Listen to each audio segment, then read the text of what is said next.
The psychology of money, why we do weird things with cash. Let me start with a quick question.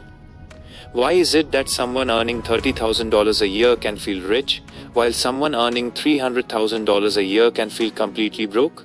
No, it's not math. It's psychology. Money is one of the few things in life that looks like numbers but behaves like emotions.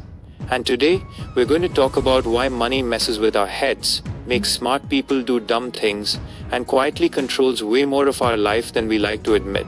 Stick with me till the end, because once you see money this way, you'll never think about spending, saving, or chasing it the same way again. Let's get something straight right away. Money is not about intelligence. It's not about how good you are at math. And it's definitely not about working harder.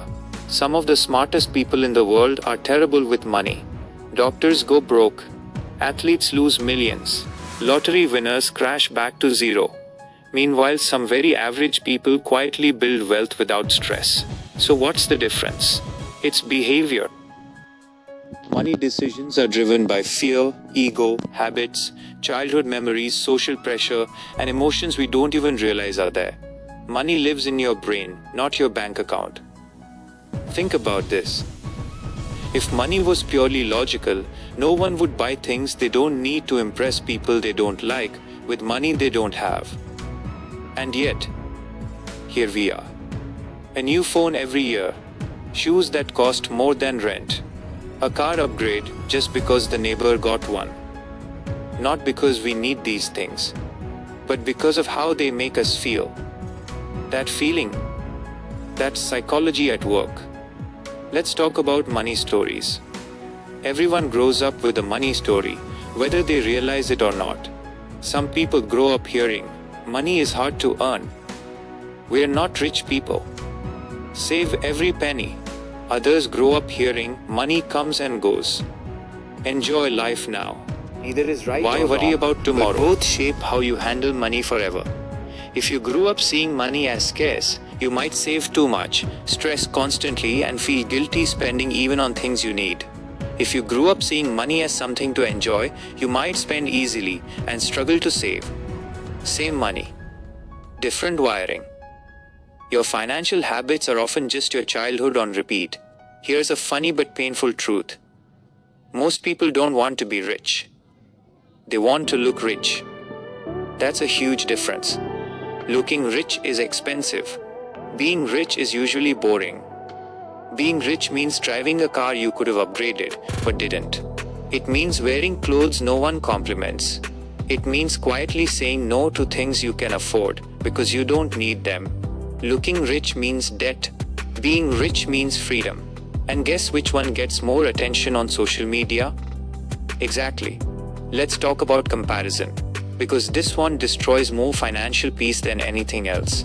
You might be doing perfectly fine until you compare. You're happy with your salary until your friend gets a raise. You like your house until you see someone else's bigger one. You feel successful until Instagram opens. Comparison is a financial vampire. It sucks the joy out of whatever you earn. The problem is, you're comparing your real life to someone else's highlight reel. You don't see their debt. You don't see their stress. You don't see their arguments at 2 a.m. about money. You just see the vacation photo. And suddenly, your life feels behind.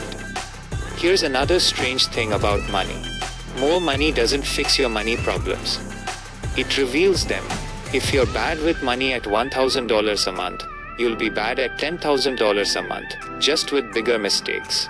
If you don't control your spending will rise to meet your income. Always. That's why so many people get raises and still feel broke. Lifestyle inflation is sneaky. It whispers, you deserve this. You work hard. Just this once. And suddenly, your new income is already gone. Let me give you a simple real-life example. Imagine two people. Person A earns $50,000 a year, saves consistently, avoids debt, and invests slowly. Person B earns $150,000 a year, spends aggressively, upgrades everything, and saves later. 10 years later, guess who's richer? Usually, person A. Why? Because wealth isn't about how much you earn. It's about how much you keep. Money is like soap. The more aggressively you grab it, the faster it slips away. Now let's talk about risk, because this one confuses a lot of people. People think rich people take crazy risks.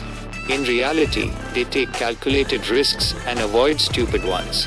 Poor financial decisions often come from trying to get rich fast. Fast money feels exciting. Slow money feels boring. But boring works. Most wealth is built quietly, slowly, and repeatedly, not through one lucky moment. Get rich quick stories are loud because they're rare. Get rich slow stories are quiet because they're common. No one makes a movie about someone investing consistently for 30 years, but that's how it actually happens. Let's be honest for a second. Money is emotional. You don't buy coffee just for caffeine. You buy the feeling of comfort. You don't buy a car just for transportation. You buy confidence. You don't chase money just for security. You chase peace. The mistake is thinking money itself creates those feelings. Money is a tool, not a personality upgrade. It amplifies who you already are. If you're anxious, more money might make you more anxious. If you're generous, more money makes you more generous. If you're insecure, more money just buys louder validation. Here's something no one likes to admit. We often use money to avoid discomfort. We spend to avoid boredom. We buy to avoid sadness. We upgrade to avoid feeling behind. But emotional spending never solves emotional problems. It just delays them with interest. That impulse purchase feels good for 10 minutes. Then the guilt kicks in. And now you have less money. And the same feelings. Congratulations. Double damage. So what actually helps? Awareness. The moment you understand why you spend, save, or stress the way you do, money loses some of its power over you. Ask yourself simple questions. Am I buying this because I need it, or because I feel something? Am I comparing my life to someone else's? Am I trying to look successful or build real freedom? Money doesn't need perfection. It needs honesty. Here's a mindset shift that changes everything. Being wealthy is not about having more. It's about needing less. The fewer things you need to feel okay, the richer you already are. That doesn't mean never enjoying money. It means enjoying it intentionally. Spend on what truly matters to you, not what impresses others. Some people love travel. Some love comfort. Some love security. There's no wrong answer unless you're spending for someone else's values. Let me leave you with this. Money is one of the most powerful tools you'll ever touch, but only if you understand it. Not the numbers, not the spreadsheets. The psychology. Once you stop trying to win the money game and start understanding why you play it the way you do, you gain something more valuable than cash. Control, clarity, and peace. And honestly, that's the kind of wealth everyone's chasing, whether they realize it or not. If this changed how you think about money even a little, then good. Because money doesn't come with instructions. But now you've got a better map.